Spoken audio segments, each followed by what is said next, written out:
इंसानों की हिस्ट्री में झांका जाए तो पिछले 5000 सालों में करीब 10,624 अलग अलग बैटल्स लड़ी जा चुकी हैं। इनमें से ज़्यादातर बैटल्स या जंगों का सिर्फ एक ही मकसद रहा है और वो है ज़्यादा से ज़्यादा ज़मीन पर कब्जा करना। पर ज़मीन का एक ऐसा टुकड़ा भी है जो हर 6 महीने में बगैर किसी खून खराबे के एक भी गोली चले बगैर अपनी कंट्री चेंज करता है। ये कोई दूर दराज वीरान बियाबान ज़मीन का टुकड़ा नहीं, बल्कि यूरोप में आबादी से भरे इलाके के बीच में मौजूद है। हम बात कर रहे हैं फ्रांस और स्पेन के बॉर्डर पर मौजूद इस आइलैंड की, जिसको फिजेंट आइलैंड कहा जाता है। पर क्वेश्चन ये है कि फिजेंट आइलैंड साल में 2 मरतबा अपनी टेरिटरी कैसे और क्यों बदलता है। फ्रांस और स्पेन को बिडसुआ रिवर ने डिवाइड किया हुआ है। वैसे तो रिवर का ज़्यादातर एरिया स्पेन की टेरिटरी में आता है, लेकिन अटलांटिक ओशन में गिरने से 15 किलोमीटर पहले ये रिवर इन दोनों कंट्रीज के दरमियान इंटरनेशनल बॉर्डर का किरदार अदा करती है। इसी रिवर के बीच में स्पेन के शहर एरन और फ्रेंच सिटी अंडाई के करीब ये छोटा सा फिजेंट आइलैंड मौजूद है। इस आइलैंड की खास बात यह है कि अगर आप यहाँ 31 जुलाई को खड़े होंगे तो आप स्पेन की टेरिटरी में खड़े कहलाए जाएंगे, लेकिन रात को 12 बजते ही वहीं खड़े खड़े आप फ्रांस की टेरिटरी में चले जाएंगे। 6800 स्क्वायर मीटर पर ये आइलैंड 1 फरवरी से 31 जुलाई तक स्पेन के पास होता है और फिर 1 अगस्त से लेकर 31 जनवरी तक ये फ्रांस के कंट्रोल में रहता है। टेरिटरीज का ये एक्सचेंज फ्रांस और स्पेनिश नेवी के दरमियान फिजेंट आइलैंड पे होता है।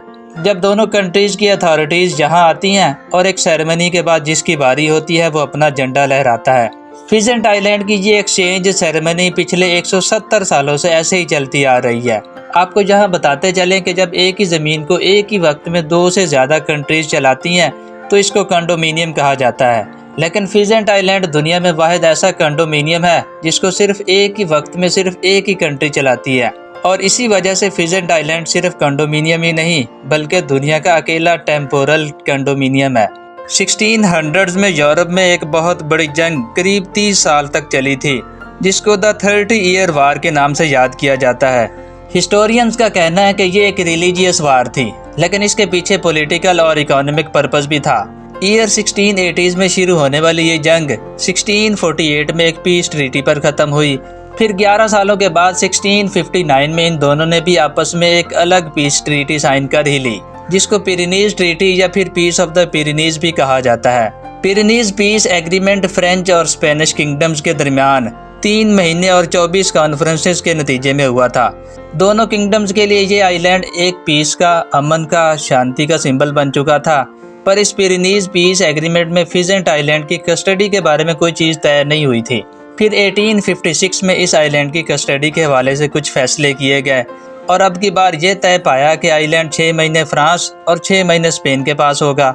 तब से लेकर इस आइलैंड की इंटरचेंज का सिलसिला चलता ही आ रहा है। ये शायद दुनिया का वाहिद हिस्सा है जो पिछले 170 सालों में 340 मरतबा अपनी सोवरेनिटी चेंज कर चुका है।